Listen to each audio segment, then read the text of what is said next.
using free speech to free minds. It's the David Knight Show. It's Monday, January the 13th, 2020. I'm David Knight, your host. We're going to take a look at what's going on in Iran, of course, over the weekend. The Iranian government faced with a dilemma of how they could no longer cover it up. And I talked about this last week. I said, look, it's pretty obvious that it was shot down. They're withholding the black box recorder. The Ukraine government at first said, well, we were told it was an accident. Then after they said, well, we're not going to give you the black box, the Ukraine government took down that statement and asked if it was terrorism. They said, we're still investigating this, the cause of this. And so they could no longer contain it. I do believe that it was an accident. I believe it was incompetence because, quite frankly, what would they have to gain from that? They had just been talking about Flight 290, the one that was accidentally shot down. I think it was in the 80s. I talked about it, we talked about, when I first talked about the Ukraine shoot down. The fact that the United States accidentally shot down a commercial airliner. They eventually paid $300,000 to each wage earner on board. It was 260-something people. Everyone on board lost. And they paid $300,000 to each wage earner, $150,000 to each non-wage earner. That would include 60-some-odd children. But George Bush refused to apologize. George H.W. Bush refused to apologize. They refused to acknowledge or accept any blame in it. And they also did that back in the Clinton administration, back in 1996, as I pointed out, TWA 800, Flight 800. And when you look at what happens this weekend with the riots in the street, saying these liars need to resign, massive crowds calling for the resignation of the people in charge who at first lied about this, but who were also responsible for the shoot down, whether it was accidental or not. When I look at that, my thoughts again go back to Flight TWA 800. We have liars in America. I wonder how many of the people involved in lying about President Trump and trying to take him out of office in the FBI, I wonder how many of those were involved in the cover-up of Flight 800, the TWA Flight 800. We'll talk a little bit about that. But it explains, when you look at the reactions in Iran, it explains why the American government would go to such extraordinary lengths to cover up, to destroy evidence, to lie, to threaten people, even people who were producing documentaries a decade later, 2 decades later, threatening them about the documentary. We've talked about this many times on InfoWars. I'm going to remind you about that because, you know what? We need to have justice done here in America. Forget all the foreign distractions. We have a regime here in America, whether it's the Republicans under the Bushes or the Democrats under the Clintons. We have a regime that has absolutely no problem lying to you and using the so-called Federal Bureau of Investigation. Put that investigation in air quotes.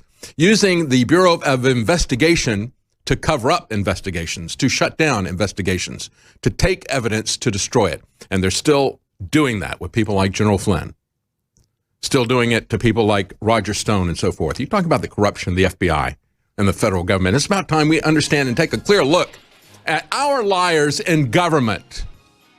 And so we're going to take a look at that. We're also going to take a look at some of the radical environmentalists on the side of the Democrats. We got a debate coming up tomorrow. Elizabeth Warren has slipped to a distant third, and so she is going full occasional cortex. She's talking about a ban on constructing homes, as well as confiscating vehicles if she gets elected president. We'll be right back. It's Monday, January the 13th, year of our Lord 2020. I'm David Knight, your host. Today we're going to talk about the developments in Iran. The unrest that has happened is now apparent from many eyewitnesses that the Iranian government is now shooting at the protesters who are demanding resignations, angrily filling the streets, shouting at their leaders who admitted over the weekend, we lied, we shot down. It was by accident. I believe that it was by accident.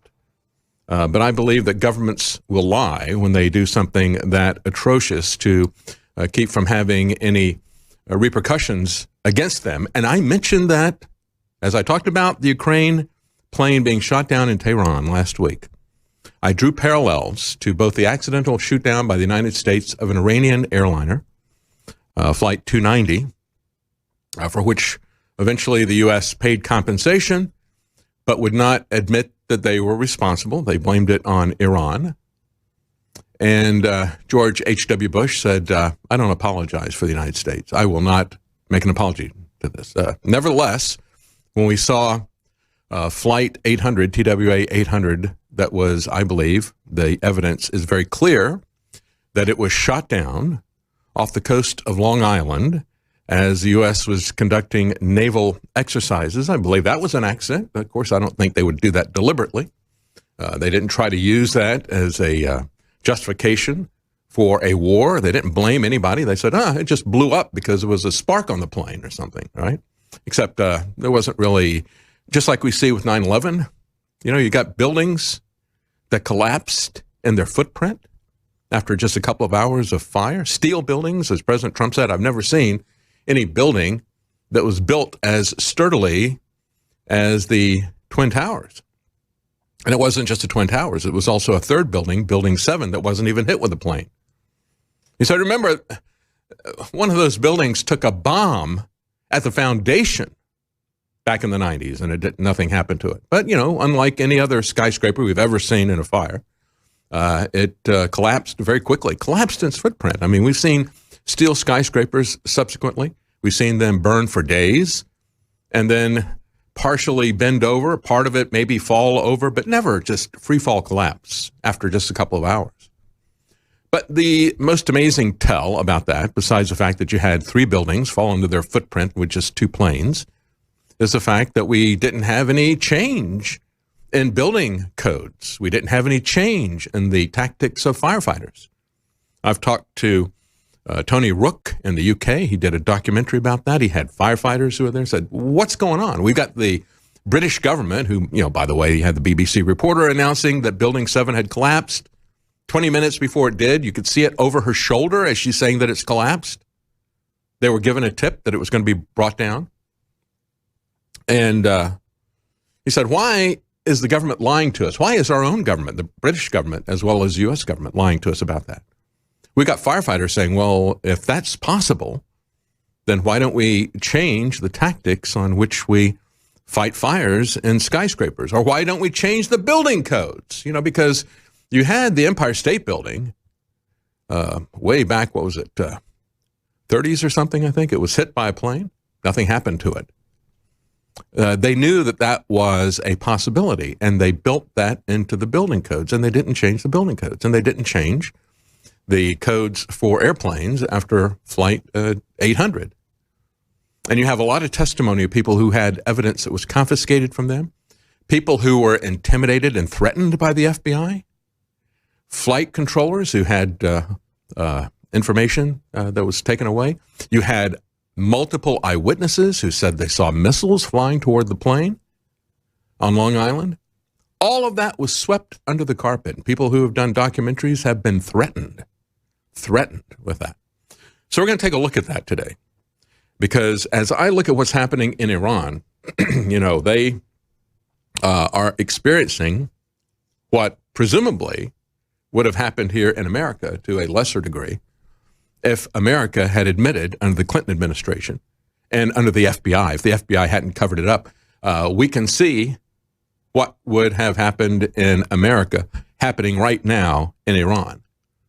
And I want you, our listeners, here in America, in Western Europe and so forth, UK, I want you to think about your government instead of having everything being projected onto Iran. Well, again, oh yeah, those Iranians, they're bad guys, aren't they? When are we going to fix our government? So they want you to always be preoccupied with getting rid of the monsters abroad so that the monsters here in America can continue on with their lies that are destroying your life. Before I get into any more detail of that, I've got to talk about the lies that are being told about the environment, because these people are coming for every aspect of your life. They're not content with taking your car. They're going to take your home. They're going to take your meat. They're going to take they've already taken, in many cases, your free speech. They're going to take your guns. We've got Bloomberg holding the first, if not one, the first public meeting that he had. He had about 40 people show up here in Texas, talking about how he's going to turn Texas blue. Probably going to turn it green, quite frankly. He's going to shower us with cash. And Bloomberg, you know that Bloomberg is out there to take your guns, but he's also out there to use environmentalism to take everything else in your life as well. You know, firearms are the one thing that they don't use the environment yet to try to confiscate. But everything else in your life will be confiscated using the lie of environmentalism. And we had a Facebook glitch this weekend that showed that the princess, the poster child of environmentalism, Greta Thunberg, actually had her father, and get this, a UN climate change delegate writing her Facebook posts. What happened with that? Well, they had on Thursday, they had a glitch on Facebook. It accidentally allowed anyone to view exactly who are the people who are posting accounts for a lot of public figures. And they had not just Greta, but people were able to see who was really running the social media accounts, who was really doing the posting for people like Hillary Clinton, Vladimir Putin, Justin Trudeau, Anonymous, and Greta Thunberg. And guess who is doing it besides the UN climate change fraudster out of India? His name is Ardarsh Pratap, I think is the way he pronounced his name. I think they do TH as a T in India, like they do in Germany. Ardarsh Pratap. You don't need to know who this guy is, except for the fact that he is part of the UN climate change organization. And of course, this is all coming from the UN. It is a regime change to destroy America and your life and your freedom. And this is why this is, folks, I know that everybody is talking about the Iran plan, and we will talk about this, because I think it's important to go back and look at flight TWA 800 and to look at what happened in our country when this type of thing happened. But folks, they are coming after everything that you have, all of your, anything that you own, they want to take away. As I've said many times, anybody in the military knows that the plan for success, to totally dominate an area, you have to control the enemy's ability to shoot, gun control. You have to control their ability to communicate, social media censorship. And you have to control their mobility, smart cities, autonomous cars. And it also helps if you have a complete, omniscient surveillance of everything that they do. That's what 5G is for. And of course, it's also for soft kill as well. But we see with this Facebook glitch that besides the UN climate change delegate, the other person who is running her website is her failed actor father. What a surprise. I'm only surprised that her failed singer mother didn't have a hand in it as well. Yeah, it's not me, silly. You should have known that I just co-managed the fan page, she explained. But it turns out that these people had posted created her Facebook account long before she said, I knew it existed. There you go. See, she has been set up, as we pointed out, she has been managed, set up, put out there. They even had the UN creating a Facebook page for her. We'll be right back. Stay with us. America is at war, and everything that you have, your life, the life of your children, your home, every bit of your freedom is being threatened, and it's not coming from Iran. It's not coming from Afghanistan. It's not coming from any of these places. It's coming from the radical environmentalists. It's coming from the United Nations. We just talked about how this Facebook glitch this last Thursday allowed 4chan and others to see who is actually running Greta Thunberg's Facebook account. Turns out that her father, but more importantly, it was created by a UN climate bureaucrat way before she got involved. In the same way that they started a documentary before she ever became famous. They came in, they created a Facebook account, they started filming a documentary about her. She has been groomed to be the poster child of the environmentalists. How dare you? How dare you? How dare you criticize her? You know, she is above reproach, just like David Hogg when they come after the guns. And they're coming after everything when it's revolving around climate change. I'm going to tell you what the Democrats are coming after here. But let me just give you first an update on what's going on in Australia. Australia is now talking about slaughtering 10,000 camels. 10,000 camels. And the excuse that they're giving is because of flatulence. Not of the politicians, but of the camels. 10,000 camels to be killed because of their methane emissions. And because, wait for it, they're drinking too much water. Now, what is it that you think about when you think about a camel? And why did they put them in the Australian desert? And why did they thrive in the dry Australian desert that burns all the time? And of course, as I pointed out last week, we've got over 200 people have been charged with arson. By the way, not a single camel has been charged with arson. We used to smoke camels, but in the U.S., but camels are not lighting up Australia, okay? Let's just get that under under the radar here. But Australia is saying that it's that they're drinking valuable water. Think about that. You put camels in the desert. Why? Because they don't need that much water. They can drink water and they can store it. They can go for a long time without water. But now we're being told that we got to get rid of them because they drink water. They're turning the area into a desert. No, you get camels when you have a desert. That's how they thrive. It's just amazing. It's the same thing that they've done with the polar bears, right? Look at this. The polar bears, they're swimming out in the ocean. They're floating on icebergs. They've got a range of 300 miles that they go around in a short period of time. That's what they do. That's what they do. But we're going to kill camels now, I guess, to save polar bears, as they point out in the Zero Hedge article. But, that's the way that it is on Animal Farm. When the Marxists run the country, some animals are more equal than other animals. So, the polar bears have got to be sacrificed, or rather the camels have got to be sacrificed for the polar bears. But that's not really where they're going to end with a sacrifice. The real sacrifice is going to be the humans. Going to be the humans. They cannot talk about the environment without talking about killing humans. I've mentioned this many times. Back in 2000, year 2000, spring of 2000, took our kids to the UK. Took them because they were getting tired of the museums that my wife and I liked. We took them to the Children's Museum, up to the top of the Children's Museum there in London, so they could blow off some steam in a playground area. And while they were playing on they had a loop of a film that was pushing the Gaia theory. And Gaia was a really big deal at the time.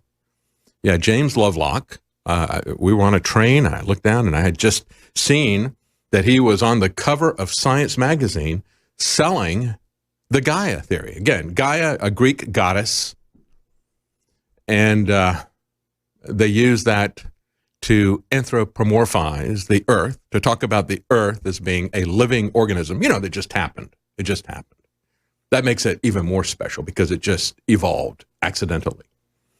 And we are the virus that accidentally evolved. And that was the narrative on that loop that was playing. It was about a 20-minute long loop talking about how humans were killing Mother Earth. It was all based on the Gaia theory. By the way, James Lovlock was a big supporter at that time of man-made global warming. He has now totally repudiated that as nonsense. But they don't talk about that too much. Our side talks about that. They all say, oh, it's settled science. No, it's incentivized government grants to tell them what they want to hear, to tell you what they want you to hear. What's up with that.com asks, will eco-activists kill billions of, not camels, will they kill billions of humans in order to save the world? And again, they go back and talk about how, give examples from two movies, recent, The Kingsman, Secret Service, 2014, and then Godzilla, King of the Monsters, that just came out this last year. And it's amazing to me to see that Godzilla, which came out in 2019, Kingsman, which came out in 2014, are using the same script verbatim of what I saw being fed to kids in the London Children's Museum in the year 2000. They don't change. They don't change. They keep putting out this propaganda lie. And as they point out, every year universities are producing another horde of young men and women convinced that humanity is destroying the world, that the end will come soon. Journalists repeat the message because it's good for business. Organizations broadcast these kind of messages because it's good for business. And it's good for the Democrat Party because they like to keep people afraid. And because they can use it to sell communism, Marxism. They said these are educated people. Some of them are wealthy and affluent. Some of them are very rich. So what would a really rich person do to do this? Well, you know, all we have to do is look at Bloomberg.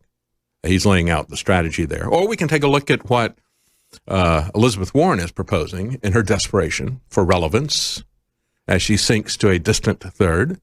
And we will do that when we come back. We've got to take a break.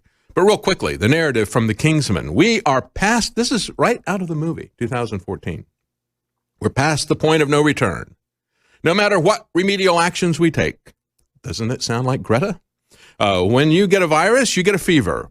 That's the human body raising its core temperature to kill the virus.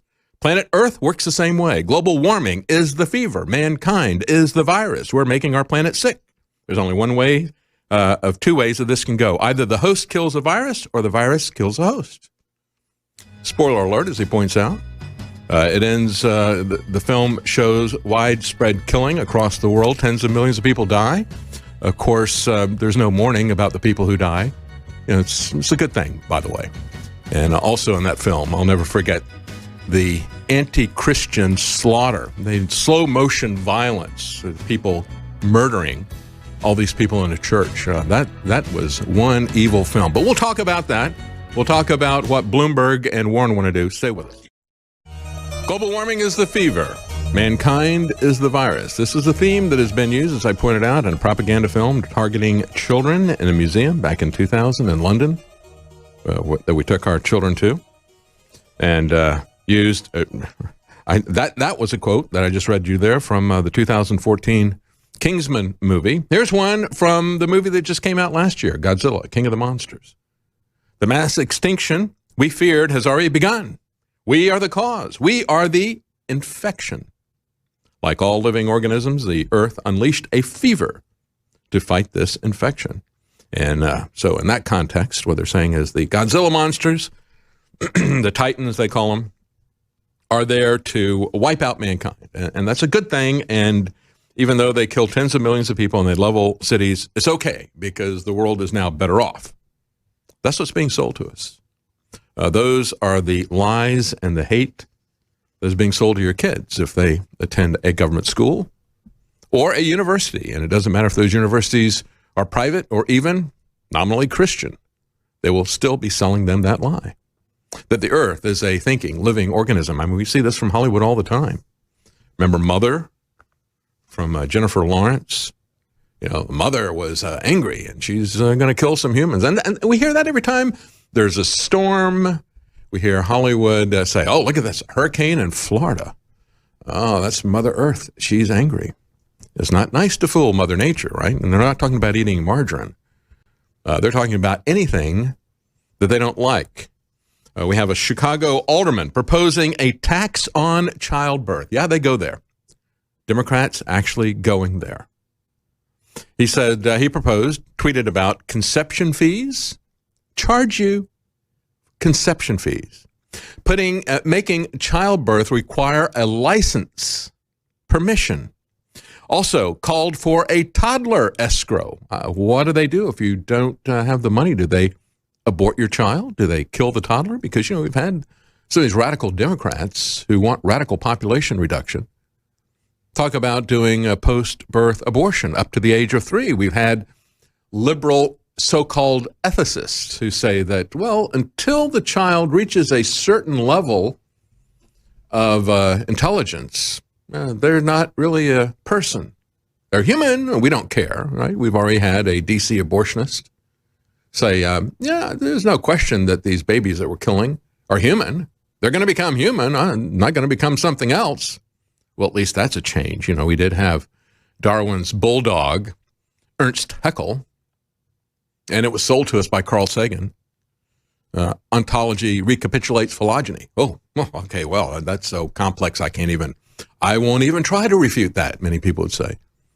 It was all based on a lot of lies, pure fictional drawings that were created by Ernst Haeckel to push evolution back in the 1800s when nobody had seen what a human fetus looked like at stages of development. And so his fake narrative was that the human embryo, as it's developing in the mother, goes through various stages. You know, first it's a primitive single cell organism, then it becomes, like a fish, then it becomes like a mammal and a lizard or whatever, then it becomes eventually a human being. So it recapitulates the whole process of evolution.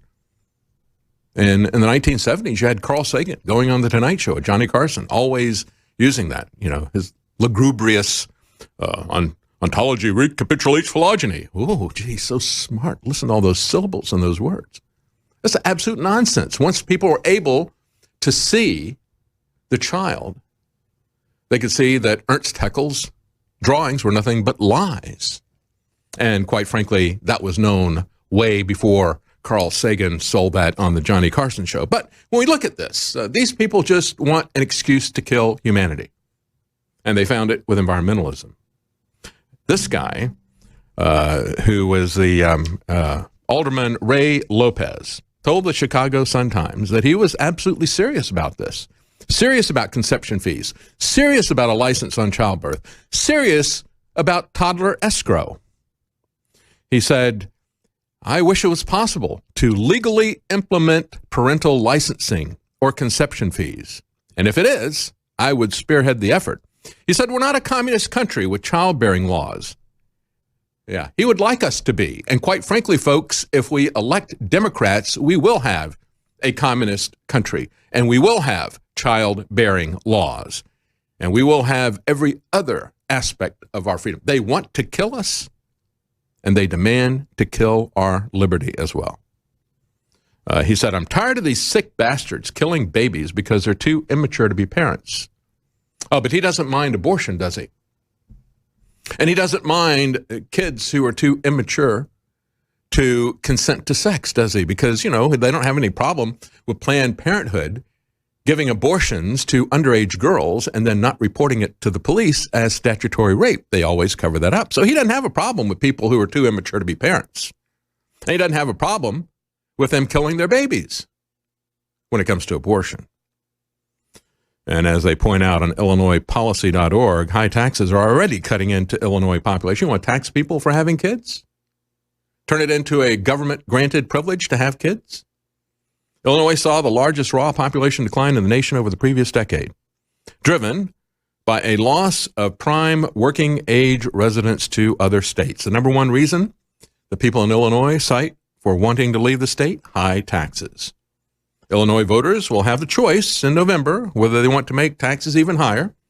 They're going to be offered a $3.7 billion progressive income tax because, that's taxes on other people, right? And that's how they progressively get more and more taxes. They tell you that somebody else is going to pay them, not you. Except they seem to always somehow trickle down.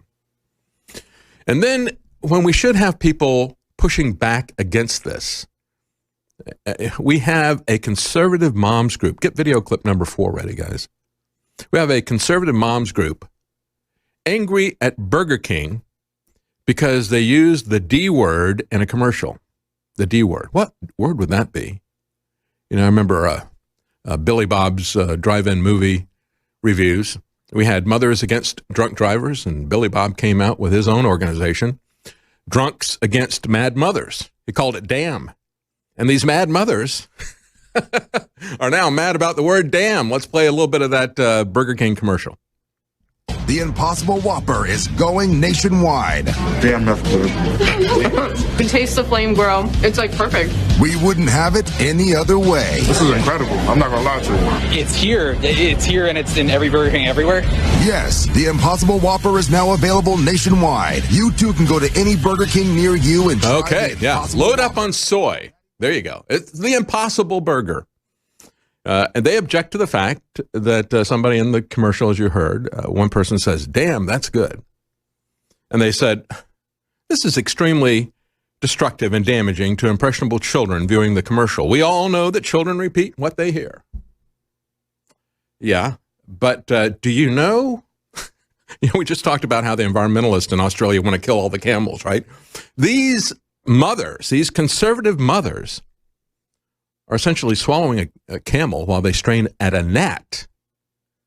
Because if you're worried about the word damn being extremely destructive to your kids, maybe you ought to take a look at the burger that they're eating here, that they're selling. This Impossible Burger, as we pointed out back in InfoWars, December 27th, we had the article, The Washington Post denies a claim that the new estrogen-packed Impossible Whopper will make men grow breasts, even though it has 18 million times more estrogen than a normal beef burger. Now, these moms are not worried about the destructive aspects of that, to which I say, damn. And is it impossible for this to have 18 million times the amount of estrogen that the old burger did? No, it's not impossible. It is absolutely possible.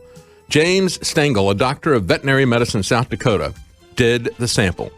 2.5 nanograms of estrogen in the original beef Whopper, but 44 milligrams of estrogen in a vegan burger. Will it cause you to grow breasts? Yeah. It'll also cause you to have a lower sex drive, bloating, weight gain, prostate problems, and sperm count. Welcome back. I was talking about how the left's plans, in terms, under the idea we got to save the environment, they're going to ban meat. And so they're getting behind the Impossible Burger. We have Burger King having an Impossible Whopper. These people who want a full-on extinction of the human race, not just taking our meat, not just taking our homes, not just taking our cars. And we've got Elizabeth Warren now, and desperately trying to get the radicals of the Democrats to support her. And what does it say about this party? That when you start sinking in the polls, you desperately start screaming about authoritarian plans to take guns or to take homes. I mean, that's what we saw with both Eric Swalwell and Beto O'Rourke with guns. I'm going to take all the guns. I mean it. Nobody's going to have a gun. I don't care what the Second Amendment says. Or Elizabeth Warren. You know, we don't have an amendment that protects your right to own homes or cars. And she's coming after them because she wants Democrats to vote for her. And they understand this is what the party base wants. These people are dangerous, radical authoritarians. I disagree with President Trump on some issues. On some issues, he's been great. You know, he had a back and forth this weekend with Laura Ingraham. She said, why are you allowing the massive importation of foreign workers with these H-1B visas and so forth? Why haven't you put America first? Why haven't you stopped these foreign wars? Look, we can complain about that type of stuff. There's been some good stuff, however, from President Trump. And if you want really bad policies, take a look at what the Democrats are doing. You got Bloomberg. He wants to take your guns. He wants to take everything else under the banner of environmentalism. And now Elizabeth Warren is there as well. I mean, these people are crazy. They're crazy. You got a lot of people who are being brainwashed by our educational system to be full-on authoritarian communists, and they want to make you have to have a government permit. I just talked about that. Chicago alderman said, well, unfortunately, we're not a communist country yet. He didn't say yet, but that was implied. But if I could, I would do the kind of restrictions on the number of kids that people can have. I would make it a government-granted privilege that you got to get a license for. You'd have to have an escrow account to have a toddler. This is where the Democrats are coming from, folks. And as important as it is to understand what's going on abroad, and I'm going to get to it coming up here, I'm going to talk about the blowback in Iran against that regime when they admitted that they shot down that airliner. We're going to talk about why we don't care that our government shot down Flight TWA 800 and why we've got the people on Fox News, MSNBC, and CNN who never held their feet to the fire for confiscating evidence and doing a government cover-up of the accidental shoot-down of TWA 800 off Long Island. Why are they doing that and then relishing what's going on in Iran? Oh, yeah, I mean, that's fine. The Iranians, they've had, under Soleimani, they have executed thousands of people who protested that regime. As these protests over the weekend, as people got angry when Iran admitted that they shut down that plane, now we have a lot of reports that are being denied initially now by the Iranians. They are denying reports and videos of them shooting at people, not only rubber bullets, but it's reported live ammunition. And they arrested the UK ambassador for filming it. They got some problems, but folks, we need to address our problems here. In the same way that I say, let's put America first and let's reform America first. That's why I'm focusing on these issues. So, I talked about this whopper situation, and the crew pointed out that in that film, the question is, as this whopper came out, we were talking about this at InfoWars back at Christmas time, December 27th, the Washington Post denying the claim that this new estrogen-packed Impossible Burger that's being sold by Burger King has 18 million times the amount of estrogen that a beef Whopper does, denying the fact that it would grow men's breasts. And the crew pointed out that in this commercial, if you look at that, give that screen grab up there.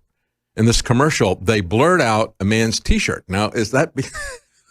why do you think that they blurred out that guy's T-shirt there?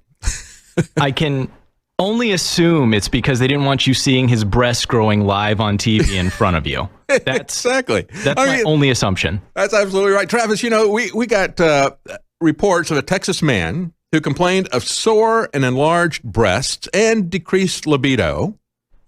He was found to have estrogen levels that were 8 times higher than normal. Now, we're talking about estrogen levels on these Whoppers that are 18 million times more than a normal beef Whopper. Maybe, remember when they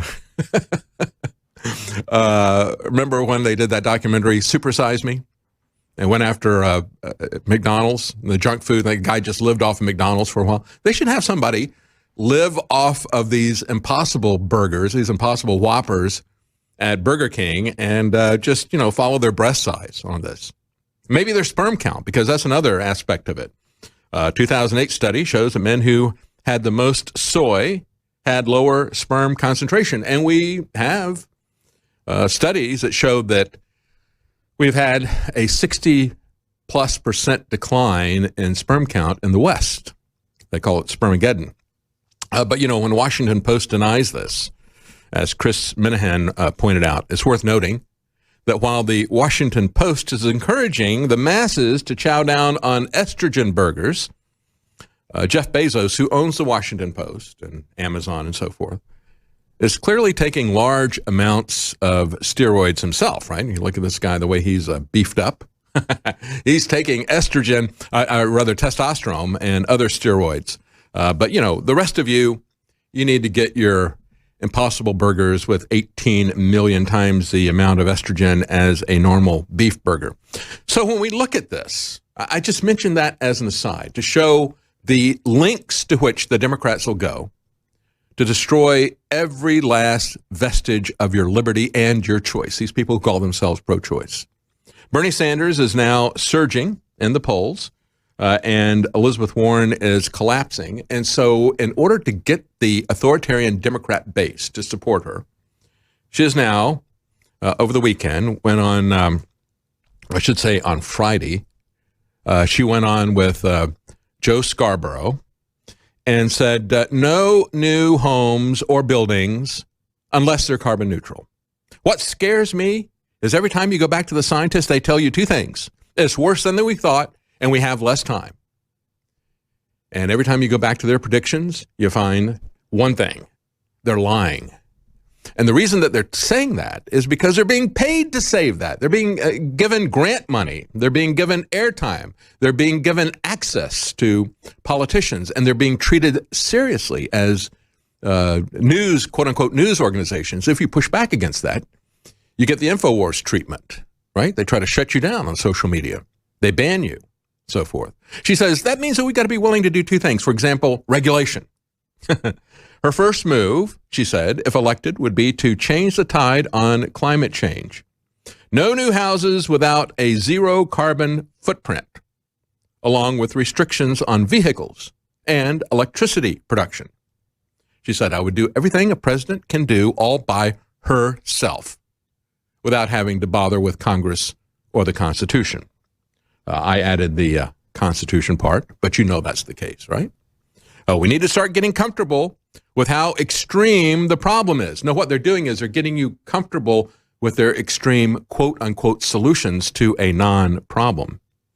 And she goes on to say, we must not allow corporations to pillage our public lands. I'm going to talk coming up in the next hour before I get to the plane situation. I'm going to talk about how corporations are being allowed to pillage our cities, our freedoms, and everything else in the name of the UN agenda that they call smart cities.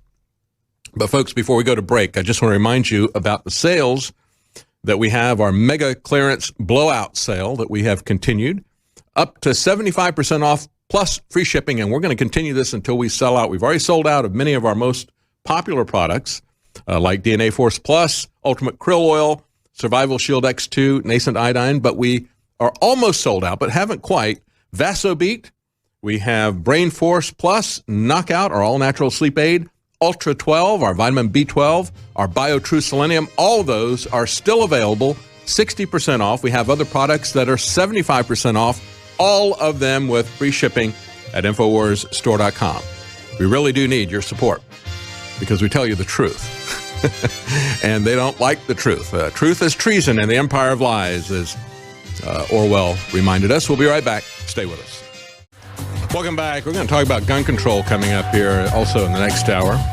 We have an emergency airlift of 1,000 30-round magazines into Virginia by the NRA. It was donated by Magpull Industries, and they tweeted out about this yesterday. Said, emergency. We have an emergency airlift.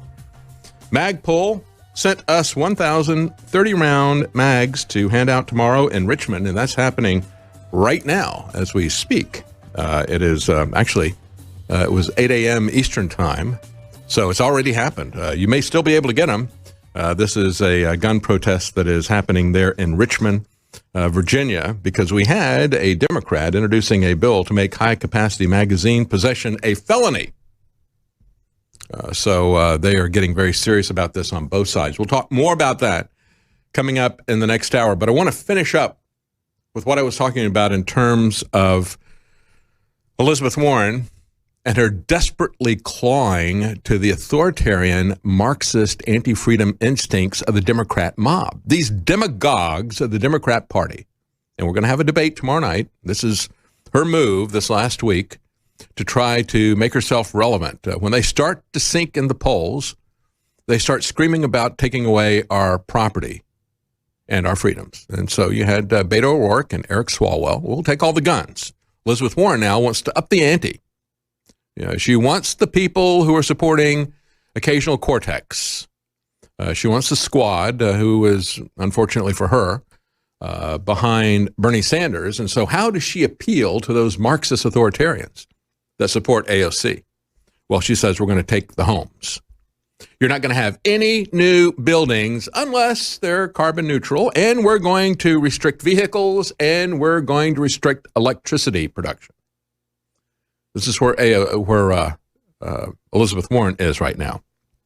And she says we will not allow corporations to pillage our public lands. We also have a UCLA professor saying we need to seriously question the idea of private home ownership. Is there any property or any liberty that you have that the Democrats don't want to steal? No.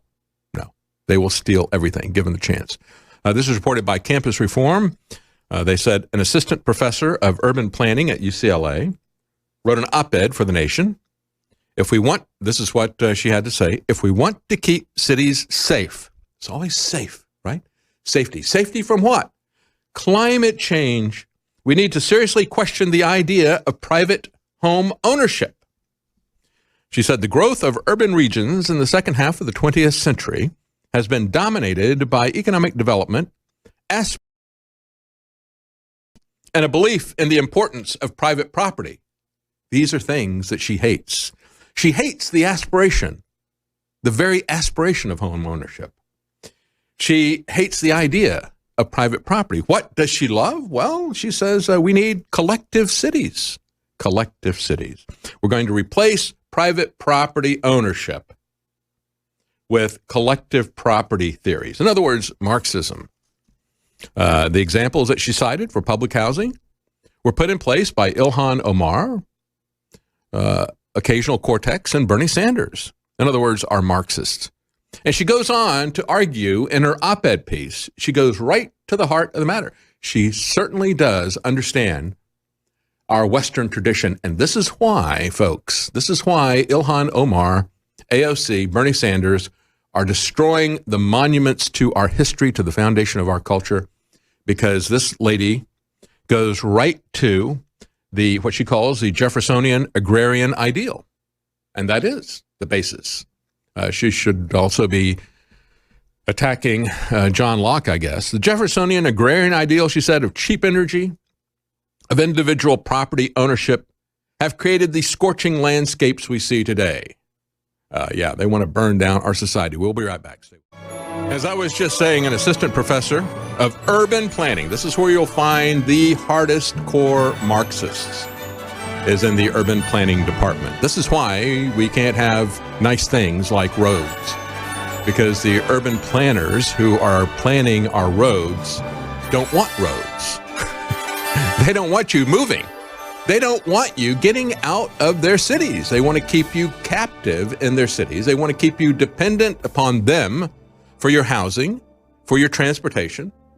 They want to pack you in the cities and control you. And quite frankly, folks, that is the agenda of the United Nations as well. The UN 2030 agenda for what they call sustainability. It's always using the environment to try to restrict your freedom and put you in the cities. And this professor of urban planning at UCLA wrote in her op-ed for The Nation, she attacks the idea of the Jeffersonian agrarian ideal.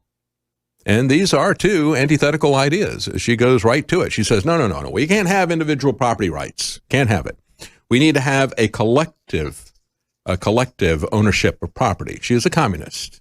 These people are communists. They seek to dominate you, to control you, to make you dependent upon them. They have looked for every avenue to control your transportation because, as this urban planner said, beginning in the last half of the 20th century, she said, it's been dominated by economic development, aspirations of home ownership, and belief in the importance of private property. But of course, the belief in the importance of private property goes back to the founders of this country. That's why they must be destroyed. Jefferson had a very different idea than these Marxist central planners. He said that cities were a threat to the health, the wealth, and the liberty of man. And boy, is he being proven right. A threat to the health. You could also add in there the privacy, right? Health and privacy, that's 5G.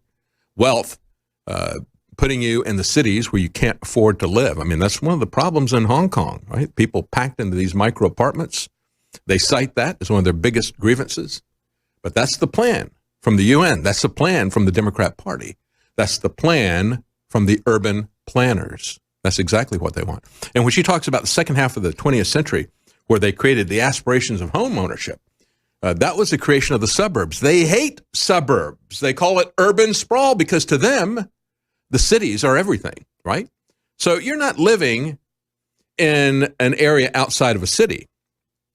It is actually a spread out city. It's suburban. And the very terminology that they use, suburbans, right?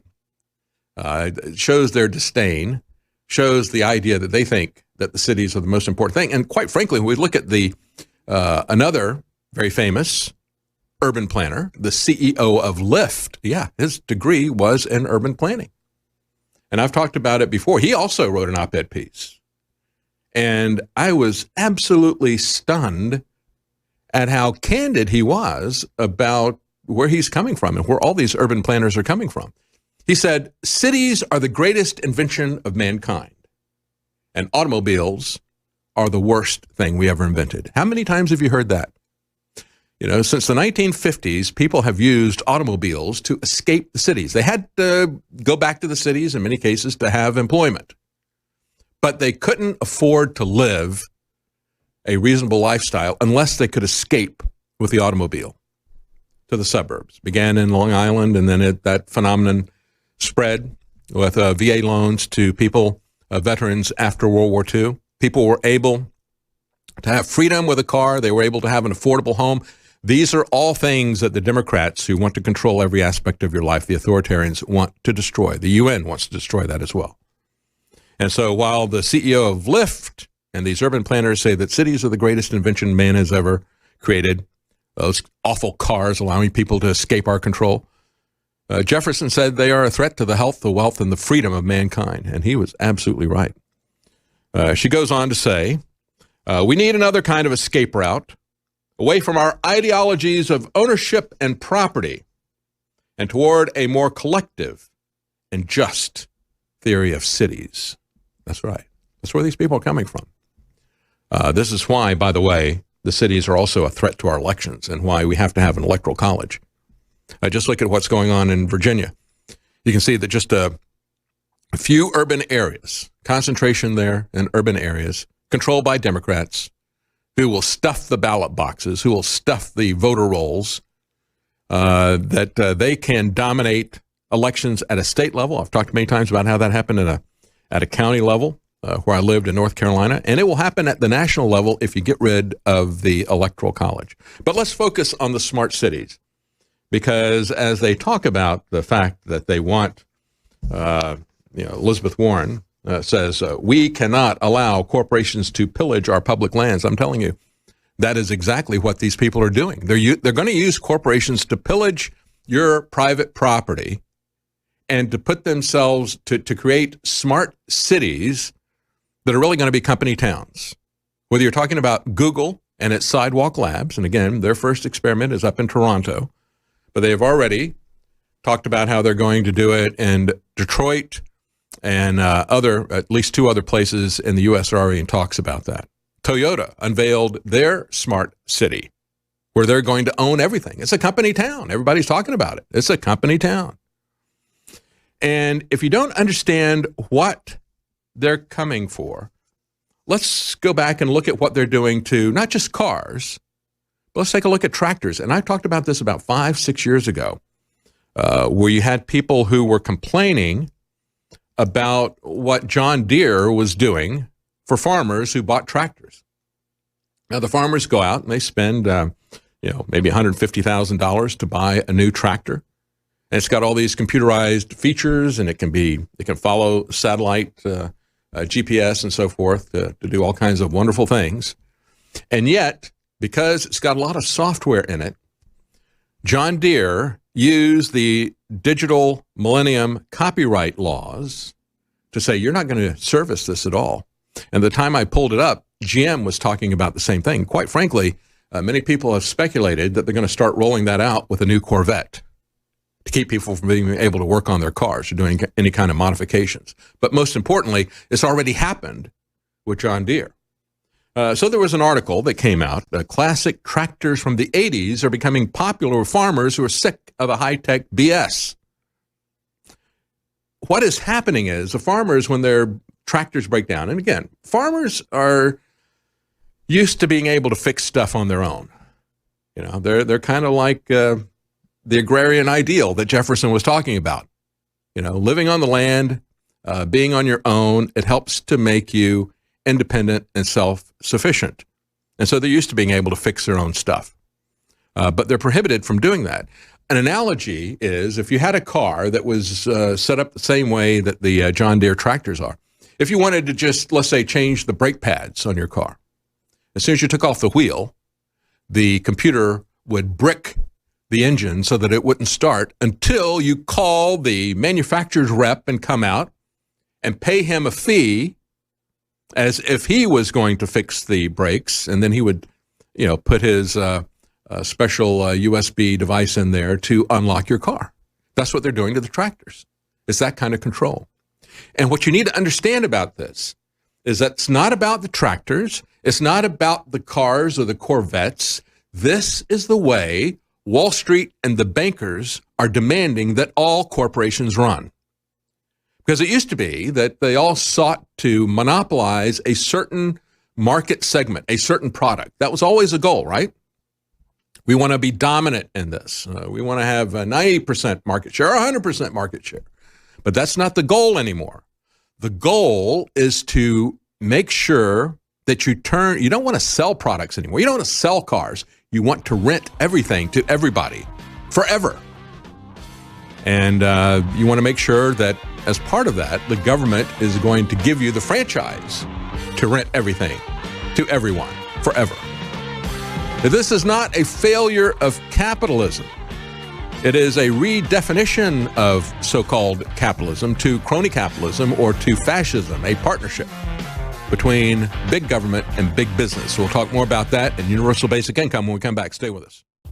Welcome back. We're going to get to what's going on in Virginia, what's going on with the Democrats, because they're going to have their final debate before the first caucus, the Iowa caucus, coming up. So the last debate that they're going to have before the first caucus will be tomorrow night. And so they're pouring on the steam. And we have Elizabeth Warren, who has dropped to a distant third behind Biden, and a rising Sanders is trying to carve off some of the Sanders radicals by saying she wants to end private home ownership. She wants to put severe restrictions and confiscations on vehicles and on electricity production. So if you want austerity, if you want slavery, if you want the loss of private property, by all means, vote for a Democrat, because that's what these demagogues are doing. That's how they appeal to their communist authoritarian mob. No matter what you see about President Trump, and again, I will compliment President Trump when he does the right thing, and he's done that many times. And I'll criticize him when he does the wrong thing, and he's done that many times as well. But I tell you what, there is absolutely no comparison between President Trump and these Democrats. None whatsoever. There is not a single piece of property, not a single portion of your liberty that they don't want to steal from you. And so when I'm talking about what the plan is for these people, and understand, I began by talking about the environmental fraud. Greta Thunberg has now come out. First it came out a couple of weeks ago. Actually, it was before Christmas, I think. We saw that these people who put together this documentary of hers, they sent out a film crew before she was anybody. They started documenting everything they've got her documented from the time she was a non-person. Turns out that she's also got a Facebook account because of a glitch with Facebook. People were able to see that it was a UN climate bureaucrat living in India who created her Facebook page for her. And that bureaucrat from the UN and her father have been posting the content on there. 4chan was able to see that because of a glitch that lasted for about 24 hours on Facebook. So she is a AstroTurf poster child. Has been from the very beginning. Groomed from the very beginning. With UN climate bureaucrats setting up her social media, other people doing documentaries for her. Why? Because she has Asperger's or autism or something like that. How dare you? The anger that she has. Very useful, because not only is she angry and in people's face, but if you criticize her, don't criticize her. She's got a personality disorder. So they use her as a human shield to push their authoritarian policies. But you have to understand where this is headed. Where this is headed is very much been tipped off by Elizabeth Warren, by this UCLA professor who says, we got to get rid of this idea that people are going to aspire to private homes. That's going to destroy the planet. Just like having beef will destroy the planet. Just like having a car will destroy the planet. We've got to destroy now home ownership, and Elizabeth Warren is right there. And this professor who wrote for The Nation, leftist publication, The Nation, says we got to get rid of the idea of private property. We need to have collective cities. Who is it that's going to own those cities, right? Now, they're going to be owned by somebody, right? You're going to serve somebody. You're going to be enslaved in this. Who's going to own this? It's going to be the corporations that they turn this over to. They're creating company towns. That's the idea behind smart cities. That's the idea behind that's the end result, the solution, right? They're going to have these communist authoritarians are going to be putting their the big corporations that they like in charge. It's the same pattern that we see in China. You can call them the Chi-Coms if you want. The people in Hong Kong know them better. They call them fascists. And they are fascists. It's a merger of corporations and government. And you can see this, as I pointed out, you can see this in how even corporations like John Deere are saying, we don't care if you bought that tractor for 6 figures. We're going to tell you, you can't touch it. We're going to be the actual owners of this. You're going to have to come to us for repairs. Essentially establishing a kind of renter mentality. We have seen this already with Ford, for example. Ford was making record profits, and Wall Street demanded that they fire that CEO and get somebody in who was going to be focused on, wait for it, mobility. Because you see, they didn't want to sell cars. The Wall Street investors and the bankers behind this, it's not like they got together in a smoke-filled room and hatched a conspiracy. But they're not idiots either. They understand that the way that you can maximize your profits is to not sell. Even if you had a monopoly on a particular product segment, you're going to make more money renting fewer products to people. It's always more profitable to rent. And so, as we've talked about many times with Eric Peters, they've gone from the aspiration of selling cars or trucks to leasing vehicles, and now they're moving to renting it to you by the ride. That's how they're going to maximize their profits. And they can make sure that they retain ownership forever. That is the model. Whatever you're talking about, that is the model. And you will be punished if your model, your company's model, is to sell stuff. Even if you are dominant in your division, they want somebody who understands that the way of the future is to rent. Now, what does that mean for you and I? Well, we better be aware of that, right? We don't understand. I think most of us do not understand that this is what they're after. And if we don't understand that, we're going to wind up owning nothing. We're going to wind up as sharecroppers on the plantation of these giant corporate-owned company towns, these cities that they're creating. We're going to be slaves, essentially. We'll be indentured servants. It'll be like the old coal mining towns that you hear Tennessee Ernie Ford talk about, right? You know, load 16 tons and what I get, another day older and deeper in debt. Can't die because I owe my soul to the company store. Well, that's what's going to happen. As they point out with the tractor issue, they're buying tractors from the 1980s because they can bypass this digital millennial copyright act that has turned them into renters. They gave an example in the Star Tribune. Chris Folan grows corn, wheat, soybeans, raises cattle on 2,000 acres in the northwest corner of Minnesota. But when he last bought a new tractor, he opted for an old one, a 1979 John Deere. Even though he doesn't have a small operation, he went for a 1979 John Deere. He retrofitted it with automatic steering, guided by satellite, by GPS. He and his kids can use the tractor to feed cows, plant fields, run a grain auger. The best thing about it, the tractor cost $18,000 compared to upwards of $150,000 for a new tractor, and he doesn't need a computer to repair it. Well, it's not really the computer to repair it. A computer could be useful to repair things, but this is a lockout because if these guys want to repair their stuff, they got two options now. They can either call up the John Deere owner, and he can come out, the company, and he can come out with a USB key and charge them a very high price and fix it or unlock it if they tried to fix it. Or they can contact a hacker out of the Ukraine. Or you can buy something from the 1980s. We'll be right back. Stay with us. Welcome back. President Trump has tweeted out this morning, Bernie Sanders volunteers are trashing Elizabeth Pocahontas Warren. Everybody knows her campaign is dead, and they want her potential voters. Mike Bloomberg is also trying, but getting tiny crowds, which are all leaving fast. Elizabeth is very angry at Bernie. Do I see a feud brewing? Well, we may see one tomorrow. The final debate before the first primary. Of course, Bloomberg's not going to be there. Bloomberg is smart enough to lay out of this. And we're going to talk about the amount of money that Bloomberg is spending. It's absolutely incredible. He's already spent over $200 million, and they haven't even had the first primary yet. And, of course, it's his own money. He's not taking any money because that gives him an excuse to not participate in the debates. Because why would he want to get involved in that ridiculous circus, right? Why would he want to come down to the level of these other people? He is a very, very dangerous individual. We're going to talk about gun prohibition. But before we do, I want to talk about how they're trying to prohibit everything else in your life. And Elizabeth Warren, in trying to get voters, she's sinking into third place. What do you do with the Democrat mob? Well, you promise that you're going to ban and confiscate things, to save the environment, of course, right? And so I talked about this, where they want you to be in the future.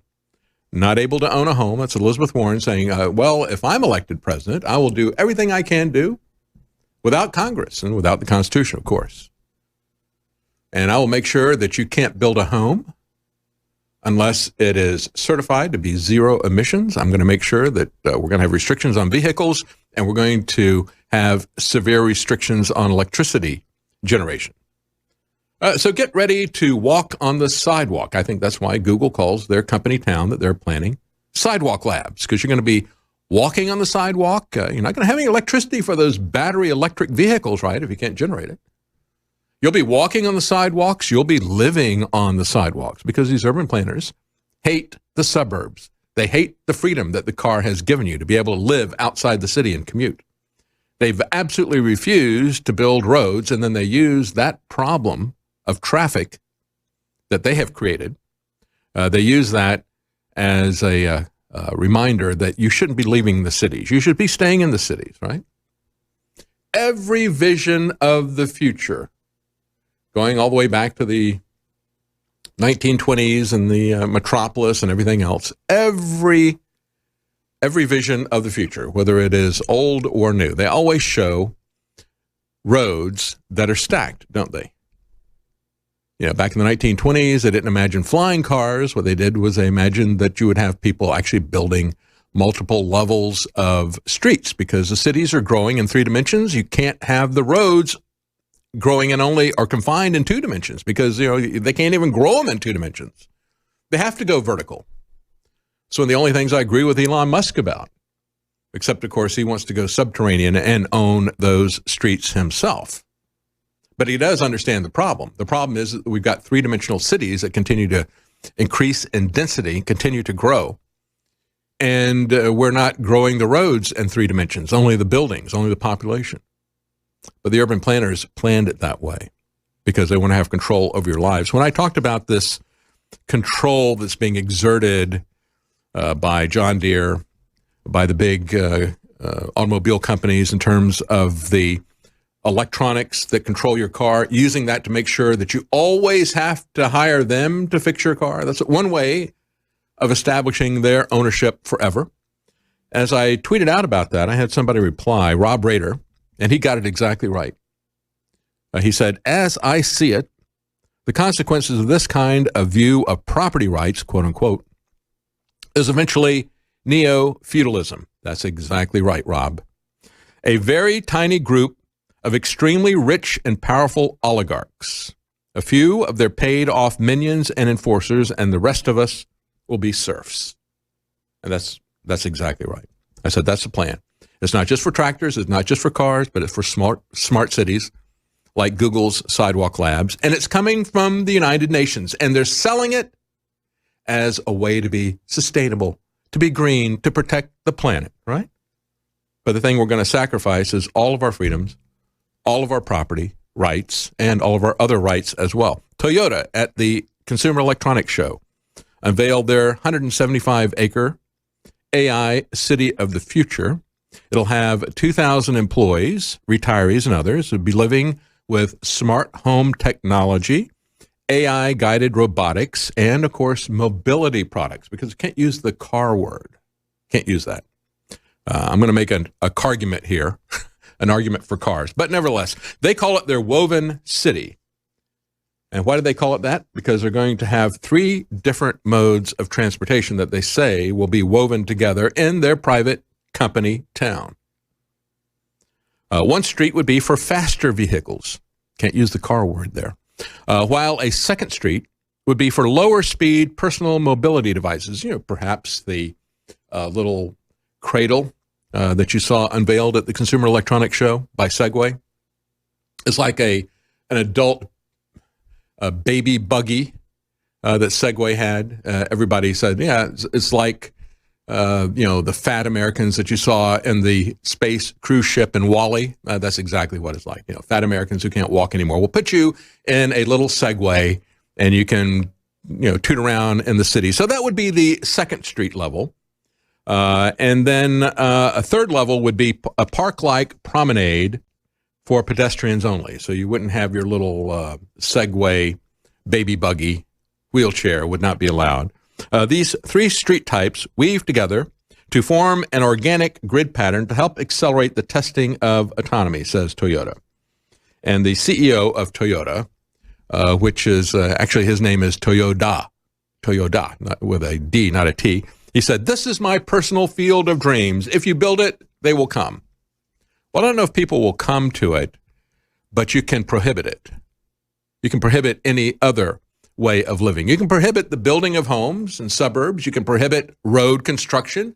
You can prohibit the use of cars that have a range that will get you out of the cities and so forth. I don't know that people want this, right? I really don't think people want this, especially if they understand where this is all going to go.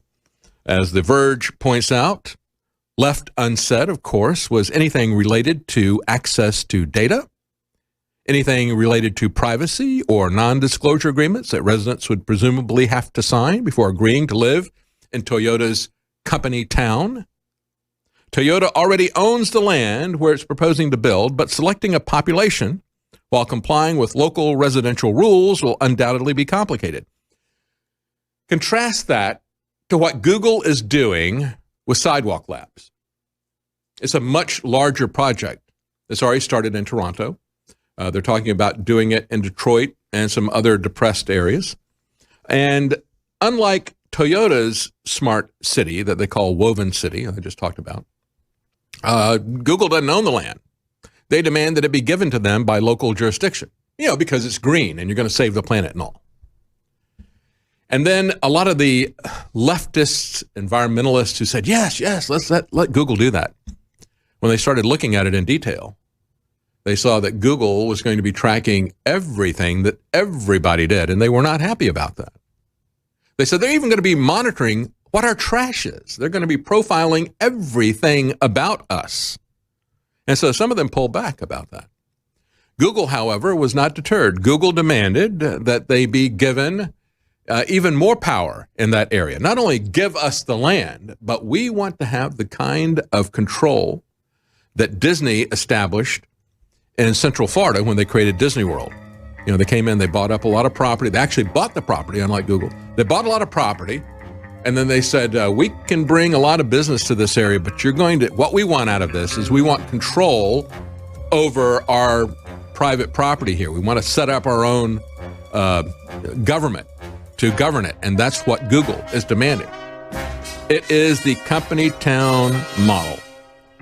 Fascism. We'll be right back. Valdez in the country. Yeah, at least he got into the country, but the urban planners, if they have their way, they're not going to let you get into the country. As we look at what their plans are for us, it's kind of interesting to see that New Jersey, always there with California and the most radical Democrats, as California has been running their agenda, New Jersey is just only half a step behind them. Right there with vaccine mandates, right there with an LGBT curriculum mandate. Yeah, New Jersey's right there with California. Lockstep, gun confiscation, and of course, redistribution of wealth in terms of subsidies for battery-operated electric vehicles. Now, even though President Trump has killed the $7,500 federal subsidy of electric vehicles that has become the business model for Elon Musk and others, the New Jersey people, just like in California, they're stepping up into the gap, because the other thing that both of these states have in common is their fiscal irresponsibility and their unfunded pension mandates and so forth. Yeah, those mandates, they don't really care about those, right? They signed up for their employees who serve them, their bureaucrats who serve them, their minions. If there's any comfort in this, are going to get the shaft eventually, because these states who do not have the capability of printing money out of thin air like the federal government does aren't going to, they've got all kinds of pension liabilities that they don't have any way to fund because they're too busy interfering in our lives. And so we've got New Jersey suggesting that they're going to give $5,000 in tax incentives and drastically expand the number of charging stations. They don't have a problem building charging stations. They just have a problem building roads and even maintaining the ones that we've got, right? They're not going to make the roads any bigger, even though they pack more and more people in. And that should tell you something about what their plans are. Because you know what? Even if you change from an internal combustion engine to their beloved battery electric vehicles, you're still not going to be able to go anywhere if they don't build the roads, right? If they don't build extra traffic, they keep packing more and more people in the city. They want to make sure that you're not going to be able to commute, that you're not going to be able to have a private home, as Elizabeth Warren is pushing, right? That's her big incentive. That's how she's going to claw back support in the Democrat Party. That tells you everything you need to know about that mob, the mobocracy of the demagogues. One of the individuals replying to my talking about how the tractor company, John Deere, is trying to turn all these people who spend $150,000 or more on their tractors, turn them into perpetual renters, making sure that they can't do anything to their tractor without paying off John Deere so they can maintain ownership with it. Person came back and said, well, there's going to be it's basically a non sequitur, no emission testing on electric, only at the power plant. Soon we'll produce our electricity at our house and store it in battery packs, and the grid will be irrelevant, and fuel will be irrelevant, and combustion travel will be irrelevant. No, your private property is already irrelevant to these people. Your liberty, your mobility is already irrelevant to these people. And they finished it by saying Tesla is leading the way. I replied to this individual. I said it has nothing to do with emissions or the environment. That's the way it's being sold by the UN. Musk's grandfather was run out of Canada because he pushed a technocratic dictatorship. Elon Musk's grandfather had nothing but contempt, even for voting. He certainly didn't care about a Bill of Rights or a republic. He didn't even like the idea of democracy. The technocrats know better than you. The technocrats should make all the decisions. Elon Musk's father was on the exact same page at the exact same time as H.G. Wells when H.G. Wells wrote The Shape of Things to Come. He, like H.G. Wells and these other globalists, these other elitists, believed that the technocrats knew better, that all the problems that we have in the world, all the wars that we have and so forth, it's because the hoi poi have a say in things. And so we have to take away your say. And we know better than you, and we will run the world. And again, you can see it, read the novel, watch the movie that they made, and you see these fascist airmen who have superior technology. They use it to establish a global government, and they shut down any input or participation from the common people. It's exactly the opposite of what the Democrats always say they want. And Musk is leading the way into that kind of future. It's not the direction that you think he's leading. That's really where he's going. And he's going that way because he's getting subsidies from the government. One person came back and their response was, well, isn't capitalism great? This is not capitalism. This is not capitalism. It is crony capitalism, and crony capitalism is fascism. It's a merger of government and corporations. A truly free market, as I replied to that guy on Twitter, and you can follow these discussions at Libertarian, a truly free market is great. But it is by definition, a free market is by definition liberty. And you should accept no substitutes. You know, I've been talking about this. I've been talking about the UN 21, the Agenda 21 from the UN. That was what was behind what happened at the Bundy Ranch.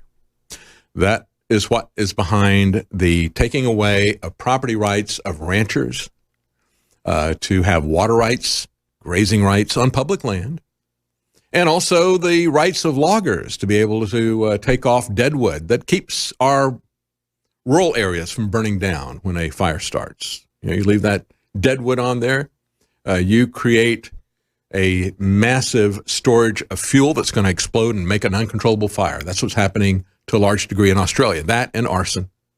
And of course, the dry conditions that are always there. But we're having unprecedented fires here in America, and it's not because of global warming, it's because of government policy, it's because of UN policy. And then they turn around and use that crisis that they produce with their policies to argue for more and more control and to take away our private rights. So when we look at what happened with the Bundy Ranch, people who have had grazing rights, water rights, those are property rights. You know, you can have all of those. You can have grazing, water, logging, and mining rights. You can have all of that on the same piece of property. All those people can have private property rights on that same piece of property at the same time. And it still be public property. Still be a public park that people use. All those things can happen at the same time. But the government doesn't want that.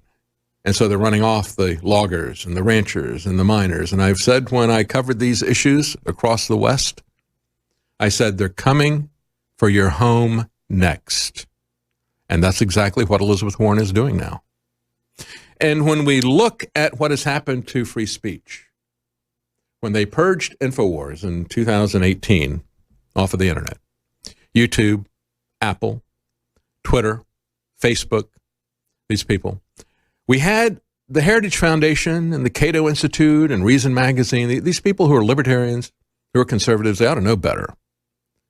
But they are owned by these corporations as well. And so they go to President Trump's garden party about social media censorship, the people who are not censored, and they say, well, that's fine, because these big corporations have won the competition, and they're entitled to tell you what to do because they now own the internet. Now, I've talked about how they got control of the internet. I've talked about how the government helped them to do that. But I said when that happened, I said, no one, not even a big corporation, should be allowed to steal your property. I said, your speech, and it's not just the free press, it's also your speech on social media. Your speech is your property. It's a right of yours. And they should not be allowed to steal that. And I said, if you allow them to steal that, they're going to steal your home. And now that's exactly what Elizabeth Warren is talking about. Talking about stealing your home, talking about forcing you into the cities. That's the UN agenda that's been behind all this. And it's a common thread. It runs from the Bundy Ranch to the social media censorship of InfoWars. You better understand where these people are, the future that they have planned for you. And they have a date that they want this accomplished by. And it's coming up very quickly. This is 2020. They want this to be finished by 2030. And they're well on the way to getting this done. Folks, that's why we need your support and your help. And you can do that. We try to make it a win-win situation. We have a big sale that we have continued, and we're going to continue it. Many of our most popular products have sold out, but many of them are still available. We still have Brain Force Plus, Knockout, Ultra 12, our vitamin B12, BioTrue Selenium. All of those 60% off. Many products are up to 75% off and free shipping. We try to make it as win-win as possible, but we really do need your support. We, like you, are fighting the largest corporations that the world has ever seen, all allied together, along with the government, to shut down free speech. I have one more thing to say about smart cities and universal basic income and redistribution of your your wealth and your money, redistribution from you if you want to buy a car of your choice. No. They will tell you what cars you have, and they will subsidize certain ones and penalize you if you, they'll charge you more if you don't buy an electric car. And then they will subsidize you if you do buy an electric car. And yet, even with all of that, only about 1% of the people have chosen electric cars, even with all the subsidy. President Trump has ended the subsidy, but of course you have the radical New Jersey, California types who are putting it in as a state subsidy. But one of the ways, of course, if you don't understand that they want you to be a slave, I think it becomes very clear if you look at universal basic income. Now, that has been the central tenet of Andrew Yang. I think he made the debate tomorrow night, which is the last debate before the Iowa caucus. I'm not sure. At the very beginning, before anybody had heard of Andrew Yang, as soon as he announced his candidacy and said it was going to focus on UBI, I said, come on, we'll talk about that. He agreed to do that until he found out I was with InfoWars, and then he chickened out. But yeah, we should have a discussion.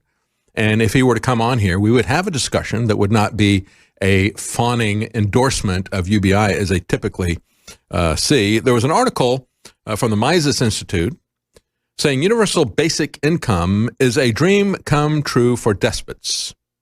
And the guy who writes it, Anthony Samaroff, said, my neighbor gushes with vigor over the merits of UBI. It must be a Yang Gang member. He eagerly vows that it will solve innumerable problems facing our civilization. And I get the feeling that he's been spreading the gospel at every available turn because this idea is the crucial one, if he can only get enough people to believe it. And so he said, I asked him then, I said, so what do you think is a potential disadvantage of universal basic income? And the guy says, there aren't any. Oh, now the guy truly is off the rails because there isn't any plan that is perfect. Every plan comes with some problems. No, he says it's going to cure poverty. It's going to eliminate stress. It's going to reduce crime. It's going to unleash entrepreneurship. It will emancipate women. It'll save us from artificial intelligence. It will fight climate change. And he says, I'm not exaggerating. This is really what the Yang Gang tells us. And so the guy writing for the Mises Institute says, is it really a flying unicorn that poops rainbows? No, I would say it's more of a Trojan horse. And you know what's inside that Trojan horse?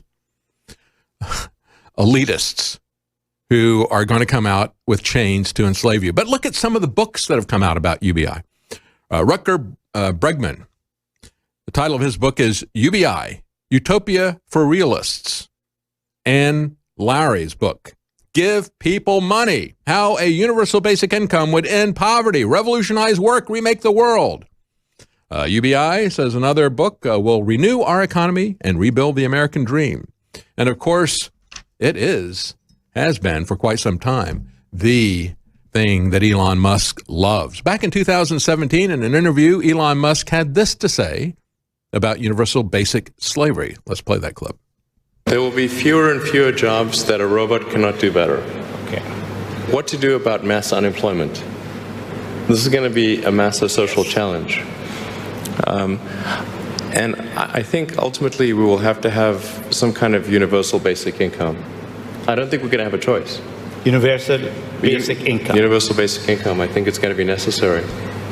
So it means that unemployed people will be paid across the globe. Yeah. Because there is no job, machine, robot is taking over.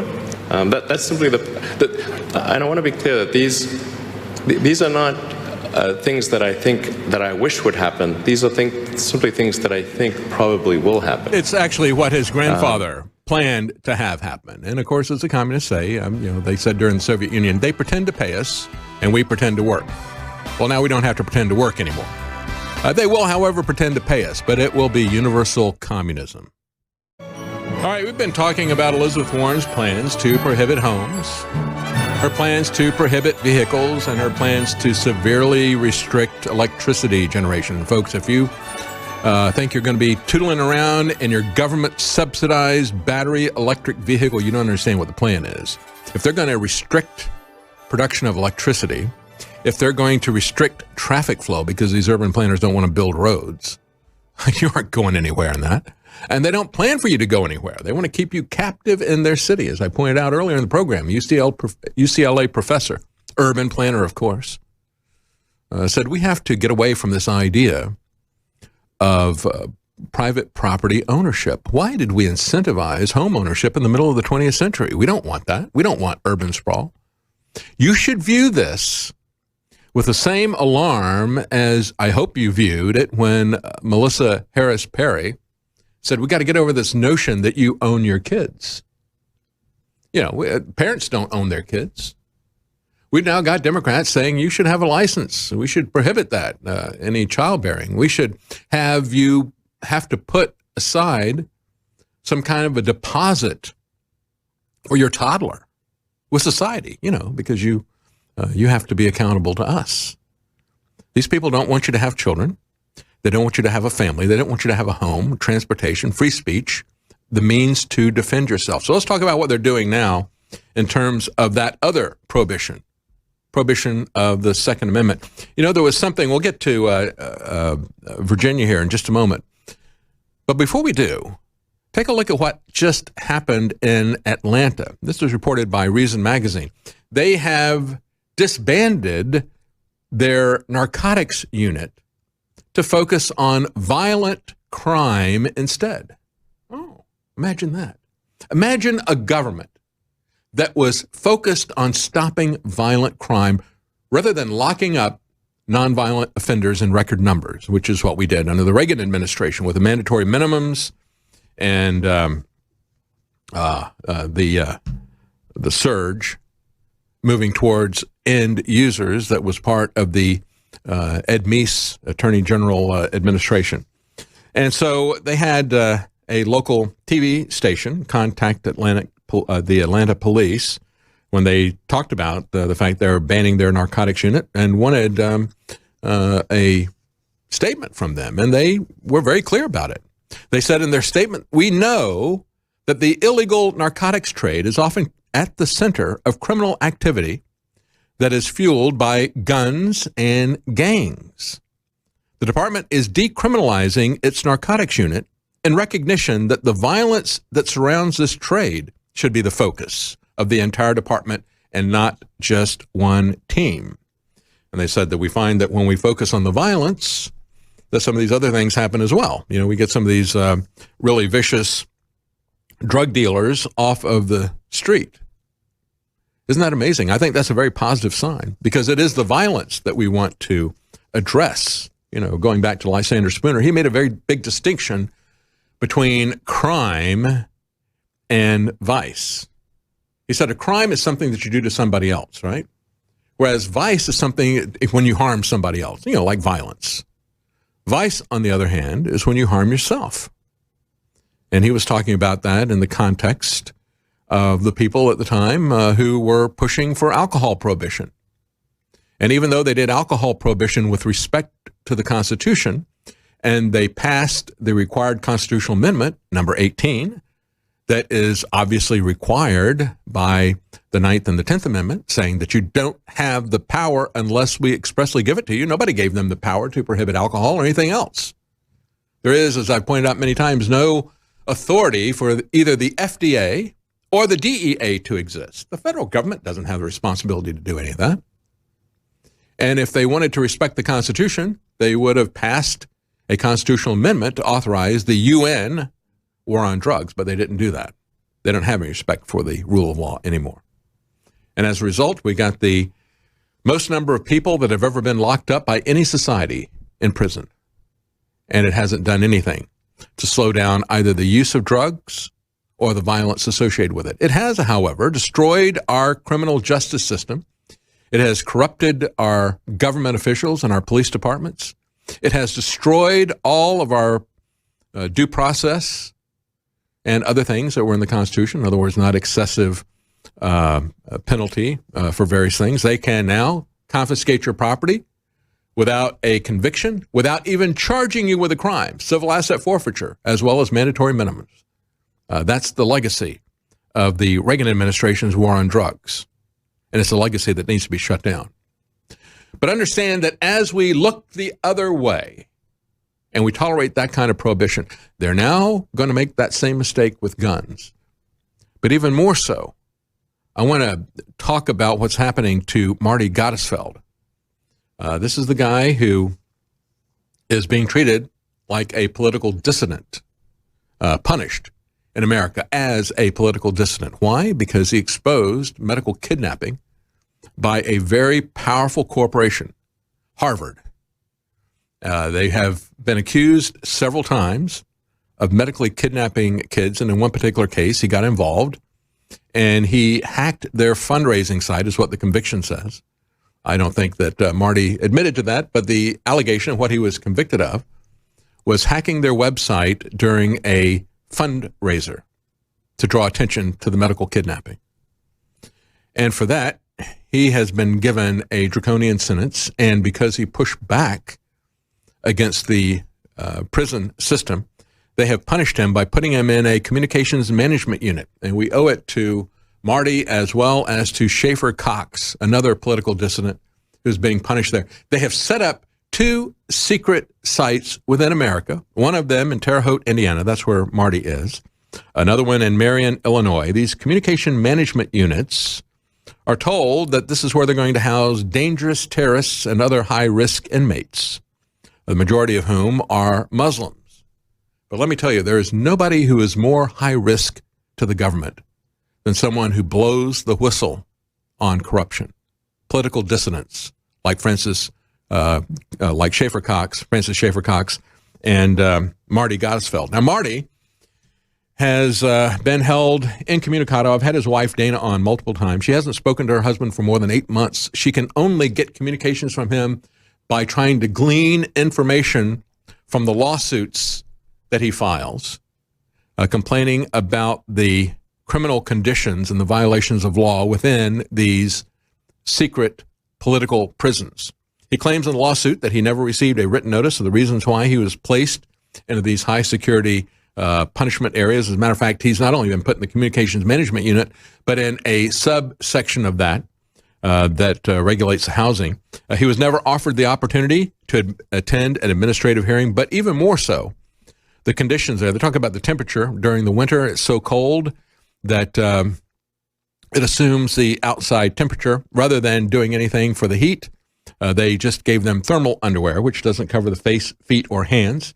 During the summer, it is so hot, they call them the burrito cooker because a steam pipe runs underneath it, and you can cook food on the floor of the special housing unit. That's where they have put him in that area, along with Schaefer Cox. They were punished because they talked about the fact that one of these, I said there's a lot of Muslim terrorists there, one of them was allowed to execute a fellow inmate. And because they talked about that and because they talked about the conditions of the prison, they have been put in even more draconian situation. And the reason I'm covering this now is because things are getting very desperate for Marty in terms of both food, in terms of the toxic water. When he is able to get the toxic water, they have a GoFundMe that is being run from Free Marty G. They're trying to get a new attorney for an appeal. And folks, I just have to say, if you save his life, it may be your own. It may be your own country that you save as well. Because when they treat people like this, when we have the corruption that we see happening, even to President Trump, people like Roger Stone and others, but for the grace of God go you. And you better understand that they're coming for each of us.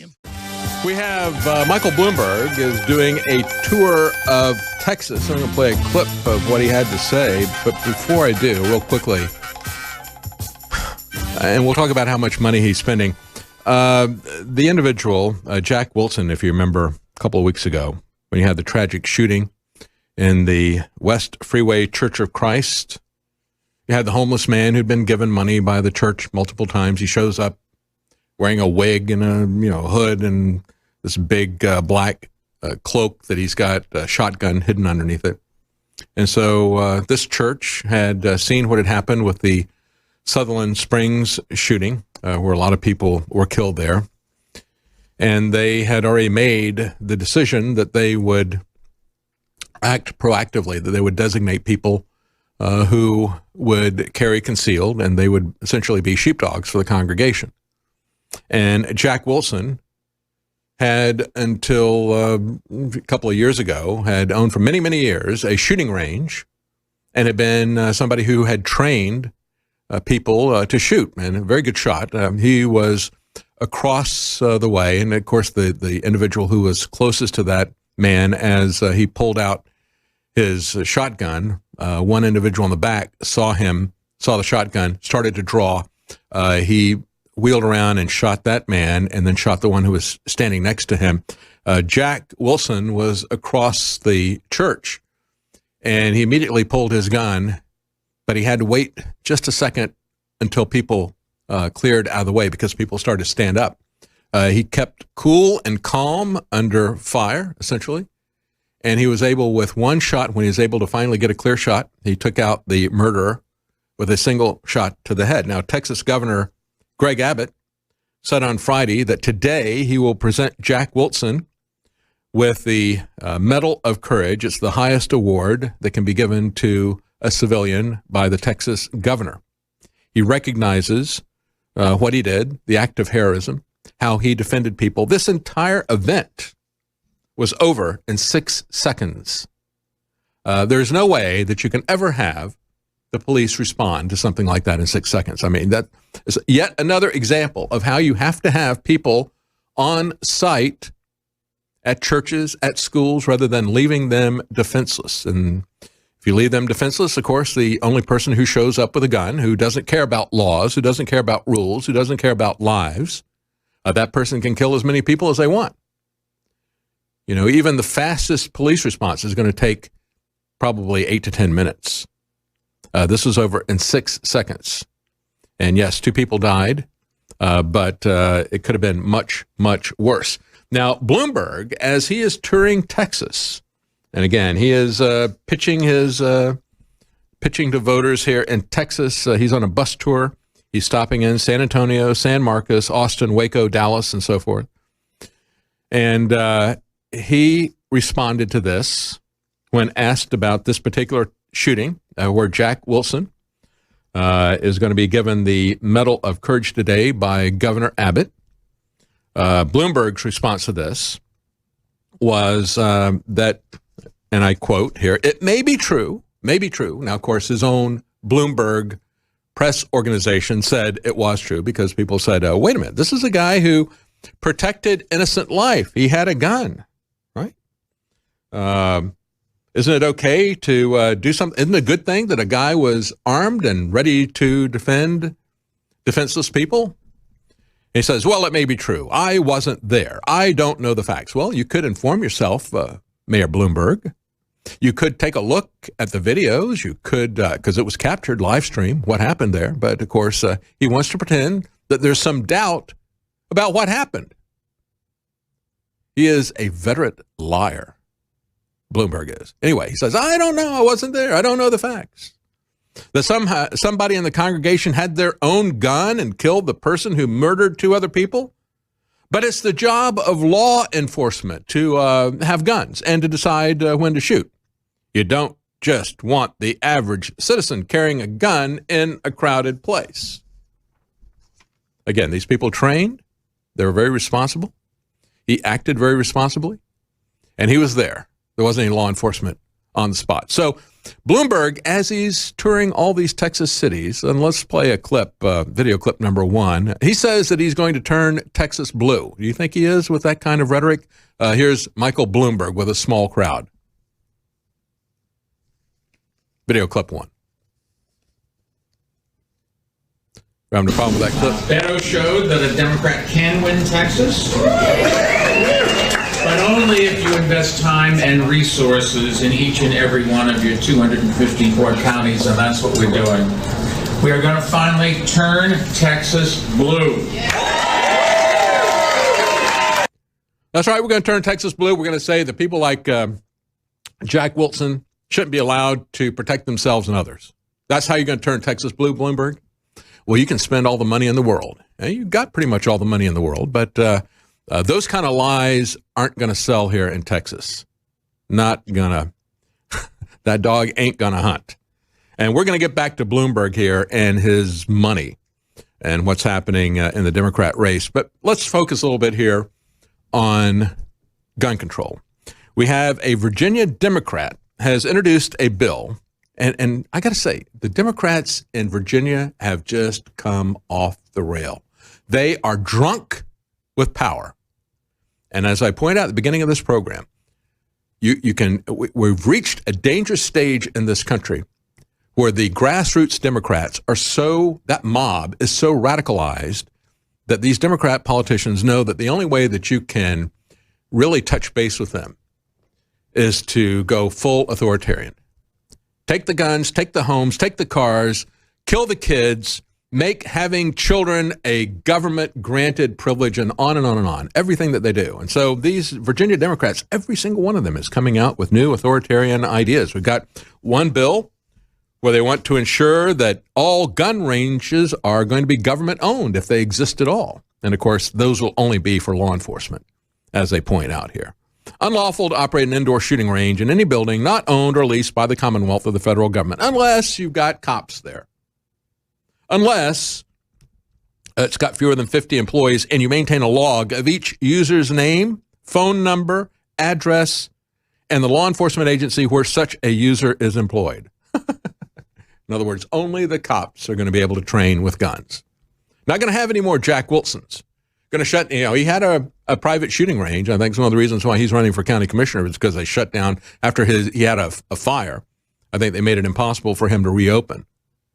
But that's going to be a statutory issue in Virginia. So you also got a Virginia Democrat introduces a bill to make high-capacity magazine possession a felony. So in response, the NRA announced that a company that sells magazines has donated 1,000 of them and are airlifting them in. They gave them away this morning at the General Assembly building at Senate Subcommittee Room number 1 on the 5th floor at 8 a.m. this morning. They were handing out 1,000 magazines that had a 30-round capacity, which is what these people want to make a felony out of. We'll be right back. Stay with us.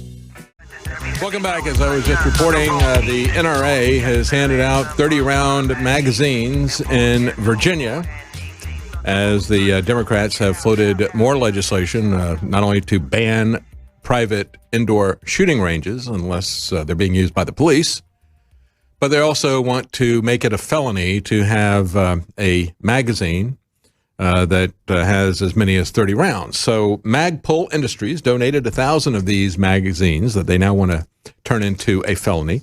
They donated them to the NRA. The NRA was handing them out in Richmond, the capital. This is the kind of civil disobedience that we need. So congrats and thank yous to Magpull Industries and the NRA for doing that. Let's hope that the civil disobedience doesn't rise to the level of having to shoot to defend your rights. The Democrats are absolutely crazy, though, folks. I mean, they're coming after the guns. They're coming after your home. They're coming after your meat, your car, your every one of your freedoms. That's absolutely crazy. As I pointed out earlier today, Elizabeth Warren, as she sinks in the polls, is desperately resorting to prohibition plans because that's where the Democrat mob is. And these demagogues in the Democrat Party understand that. We just had Cory Booker drop out of the presidential race. He had failed to qualify for a second consecutive debate. That will be tomorrow. It'll be the last debate before the Iowa caucus. And I guess it also helps the Democrats a little bit that they can say, well, we would have loved to have Cory, but, he dropped out, even though they weren't going to let him on the stage. Because the Democrats are wringing their hands that it's looking too white, because this is the party not only of prohibition, but of racism, of identity politics. And so you got to have people of color, or you're by definition racist, unless you're Democrats, unless you're the DNC. But before we leave the gun issue in Virginia, we also have another Democrat bill that would outlaw not only magazines with the capacity of 30 rounds, I think it's anything over 10, and private shooting ranges, but they also want to license all AR-15 owners. I was surprised to see Virginia Beach, the city council there, because that's an area that typically goes Democrat. But the Virginia Beach City Council has now become one of the sanctuary cities in Virginia, even Virginia Beach. They passed by 6-4 a resolution in support of the Second Amendment. City Council is concerned that certain pre-filed legislation for the 2020 session of the General Assembly may threaten the rights of law-abiding citizens to keep and bear arms guaranteed by the Constitution of the Commonwealth of Virginia and the United States. Meanwhile, how do these kind of policies that we see being pushed by the Democrats? We've had Michael Bloomberg, who is now doing a tour of Texas. I played you the clip. He said, we're going to turn Texas blue. And he's going to come to Texas on the very day that Governor Abbott is giving a Medal of Honor to the man who defended the church just a couple of weeks ago. And Bloomberg has the audacity to say that he shouldn't have a gun and pretend, I don't know that he saved anybody, but only the police should have guns. Only the police should be able to train in a shooting range. But take a look at Baltimore over the weekend. Another 12 people shot, another 5 killed. 12 shot, 5 killed in Baltimore. That's just a course of the usual events, like we see in other places where you have this type of policy advocated by Bloomberg and the Democrats. Chicago, Baltimore, that's where you see the big high murder rates. They have a mass shooting every week, just distributed all over the city, though. Nevertheless, on the other side, as several states have legalized campus carry, universities have reported a drop in crime. That is a reality, and no matter how much money Bloomberg spends, he isn't going to be able to escape that reality. But he's spending a lot of money. Make no doubt about it. As a matter of fact, he said that he will spend whatever it takes to beat Trump. He will continue to spend even if he doesn't get the nomination. And he has already spent $200 million on TV ads. Think about that. $200 million. Now, I want to put that in perspective to show not only how aberrant what he's doing is, but to show how much power has been concentrated in Washington. The problem, as I've said many times, is not going to be solved by campaign finance reform. The problem is there's too much power in Washington. If you want to do business, the model, as I've been pointing out, is to have a renter type of approach. You're going to have company towns run by the big corporations, whether it's Google or Toyota, or they're creating their company towns right now. And they go to the government to make sure that they have essentially a franchise to own those company towns. And they will control what you see, what you hear. They will control your communication. They will control your transportation. They will make sure that you have to live in the cities. And they'll be the ones who are renting you your home, your transportation, and controlling everything that you see and say. They're already doing it on social media. They're already doing it on the internet. We already have that company town model. And they're going to bring it out of cyberspace into physical space. And it's very essential for these people that they be able to go to Washington. That's why you have the kind of money that's being spent increase. I want to go back to the year 2000. That was when Bush W. was running against Al Gore. At the time, the Brennan Center reported that the 2000 presidential race was the first one in modern history where political parties spent more on TV ads than the candidates did. And the most important thing about this, yes, I know we have inflation, but we haven't had that much inflation since the year 2000. So we don't have to really adjust this. If we did, we would only raise it by a little bit. But look at what was spent in the year 2000. They were talking about, hey, look, this is the first time that the RNC and the DNC combined have spent more than the Bush and Gore campaigns. They said that combined, the RNC and DNC spent $80 million. Bush and Gore together spent $67 million.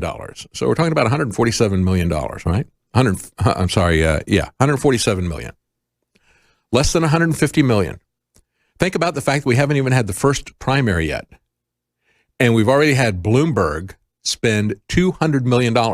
When the DNC, the RNC, the Bush and the Gore campaign together spent less than 150 million combined for the entire election of the year 2000. And now Bloomberg has already spent $200 million. They also compared it at the time to the previous election, 1996, where you had Clinton running against Dole. At that time, the candidates had spent $48.8 million. The parties had spent $48.8 million, but the candidates had spent more. That was what they were talking about in this. They weren't talking about the total amount of money that was spent, but they said, look, the parties are spending more money for the first time than the candidates did. In 1996, the two of them combined, it was 48 for the parties and 67 for the candidates. So you had a combined $115 million. And then 4 years later, in the year 2000, both of the parties, the RNC, the DNC, and Bush and Gore, spent a combined 150. So 115 million in 96, 150 in 200 in 2000, and now 200 million by Bloomberg, and they haven't even had the first primary. And take a look at how much money all these other candidates are getting, right? You got a lot of different candidates that are getting tens of millions of dollars. And again, we haven't even had the first, that's each quarter, and we haven't even had the first primary yet. Why is that much money flowing to these candidates? Because there's too much power in Washington. That power is acting like a black hole of corruption. No amount of campaign financing rules and other things like that are going to stop it because there's too much power in Washington. And nobody shows that better than Michael Bloomberg. All right, we'll be right back, and we're going to finally get to Iran and TWA 800. We'll be right back. Stay with us. Welcome back. On a personal note, today is my 40th anniversary. Karen and I have been married for 40 years. Hard to believe. You can see what I looked like 40 years ago. You won't recognize me, I guarantee you. The computer did not recognize either one of us, but we know each other pretty well after 40 years. And I tell you, I would have never believed 40 years ago that she could become even more precious and beautiful. There was a story that came out over the weekend as I was looking at this that really is kind of funny in a way, how this was set up, but it's also very sad. I say this is it's a blessing from God. I mean, we never know how long we're going to live. We never know what the other person is going to do in a marriage either, do we, right? I've got a lot of friends who didn't make it for 40 years for one reason or the other. So I'm not saying this to brag. I'm saying this to thank God. But I saw this joke that was put out. It was a singles ad that was run. It says, single black female seeks male companionship. Ethnicity is not important. I'm a very good-looking girl who loves to play. I love long walks in the woods, riding in your pickup truck, hunting, camping, and fishing trips, cozy winter nights lying by the fire. Candlelight dinners will have me eating out of your hand. And when you get home from work, I'll be at the front door wearing only what nature gave me. Call, and it gives a number, and ask for Daisy. And here's the punchline. Over 1,500 men found themselves talking to the Atlanta Humane Society about an 8-week-old black Labrador retriever. Single black female, of course, right? The saddest thing about that is that so many people, 1,500 men in this particular case, are looking for a partner. And I thought about it, when I was growing up, unrequited love was pretty much on the female side, more so than it was on men's side. But now it seems like it's flipped to the other way. Women have been told they don't need or want men, and they basically bought into that idea. And it really is pretty sad. I got to say, marriage and children are a wonderful thing. Dogs are great, too. I love dogs. We have a dog. We got a great border collie. He's smarter than many people I know. He's smarter than the people that are supporting Elizabeth Warren, who wants to take their homes, and these other Democrats who want to tell them that they can't have kids and so forth. He would never do that. Dogs are fantastic, but except no substitutes. There is no substitute for a family. There is no substitute for a wife and children. It's so sad to see that being eradicated in our society. So I just want to put that out there. Thank God for that, and tell you that marriage is something that is not what the government tells us. They're defining it very differently in many different ways, and the media is redefining it to be something that you don't want. And believe me, it is something that is the best blessing that you can have if it works out. And it is a blessing from God. I want to get to what happened with the Iranian shoot down. They have now announced that, yes, in fact, we did shoot down the Ukrainian commercial airliner. We did it, they say, by accident. Over the weekend, we had riots in the street. They were shouting not death to America, death to Israel, but now death to liars, people in their administration. Iran is swept by a wave of protests demanding Ayatollah quit over the airplane downing. And it also appears that the British ambassador to Tehran, Rob McCare, was arrested for merely photographing the protests. Iranian state sources are alleging that he was helping to organize and to incite the protests. Now, of course, one of the reasons that that may be so dangerous for them is because there's a lot of social media, not just from the UK ambassador who was arrested, but many people have shown video of the protesters being shot who are doing this. And when we were talking about Soleimani, and again, as I said, he was not a good guy. It may not have been a wise thing to assassinate him. Nevertheless, one of the things about Soleimani that many people were pointing out was as recently as November, he presided over a crackdown on protesters that resulted, allegedly, in 1,500 people being killed. And now we have Iran allegedly shooting at these protesters. They're saying they didn't shoot at these protesters, but they're also arresting the British ambassador for photographing this. A report said the demonstrators on the street also ripped up pictures of Soleimani, and said there were about 700 to 1,000 people who were protesting this. And again, the government is denying that they shot at anybody in spite of evidence to the contrary. Iran protests are raging. Some of the other things they're shouting are clerics get lost. The Iranian leaders, I pointed out, back in November 15th, was responsible for a crackdown that resulted in about 1,500 people being killed. Now, when I look at this, as I pointed out when I was talking about the shoot down last week, said it looks like it was shot down. It doesn't sound like this is anything that could have happened. The timing of all this happening with the missiles being fired at the U.S. base at the same time, the way the plane came down, everything pointed to it being shot down by the Iranians, especially the fact that they refused to turn over the black box recorders. That was a dead giveaway. And I said at the time, I said, we've had, it's not beyond imagining that it could be done by accident. I don't think that Iran deliberately did it because they were pointing out that they had suffered a shoot down of a commercial airline, Flight 290, back in 1988 by the Americans. And of course, America paid many millions of dollars to the victims of that plane. I think it was 66 kids who were 290 passengers, 66 of them were children. There were millions of dollars that were paid in damages to the Iranians. But of course, George H.W. Bush, in that election year of 1988, when it happened, said, I will never apologize for the United States. I don't care what the facts are. Yeah. And so when we look at that and what happened in that particular situation, you had a veteran pilot, 7,000 hours of flight time after takeoff, and they were flying to Dubai, which is only a 28-minute flight. What they would do in that short of a flight, they would accelerate, they would come down and land, and that's all they did. They had their transponder on, and again, this is a pilot with a lot of hours, and they were still shot down. I believe it was an accident. I don't think the Americans did it deliberately. I don't think the Iranians deliberately shot down this Ukrainian thing because it would go against the narrative that they were trying to put out. But more importantly, I also talked about TWA Flight 800. That happened in 1996 while Bill Clinton was president and running for re-election.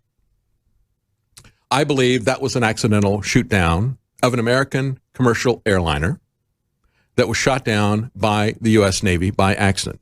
I've always believed this. We have talked about this multiple times. As a matter of fact, if you go back a few years, to just 4 years after the event, the year 2000. New York Daily News talked to a former Obama pilot at the time. He said that he didn't believe that Flight 800 was shot out of the sky. He says, as a former pilot, that's a question that I get asked about all the time. I'm no conspiracy theorist, but let's be clear. Yes, I say it was, and I believe that the FBI covered it up, said this captain who eventually went on to become a pilot for Obama. He said, there's hardly an airline pilot among the hundreds I know who buys the official explanation that Flight 800, TWA 800, was a fuel tank explosion. That's what the NTSB has told us, the National Transportation Safety Board. But he said, a lot can go wrong with an airplane. Engines can fail, they can catch fire, devices can malfunction, and pilots can make errors. But jets do not explode in midair. If they do, it's because they've been shot down or bombed. I've also spoken, he said, with other former TWA employee who had knowledge of what went on in the aftermath of the crash. He said the TWA 747 was 25 years old at the time of the crash. That's not old for an aircraft that's used by major airlines. The pilots that day reported a few minor problems which were addressed before the plane left JFK for Paris. However, we've had a lot of documentaries that were done. We've had 736 eyewitnesses whose accounts were suppressed by the media and the FBI.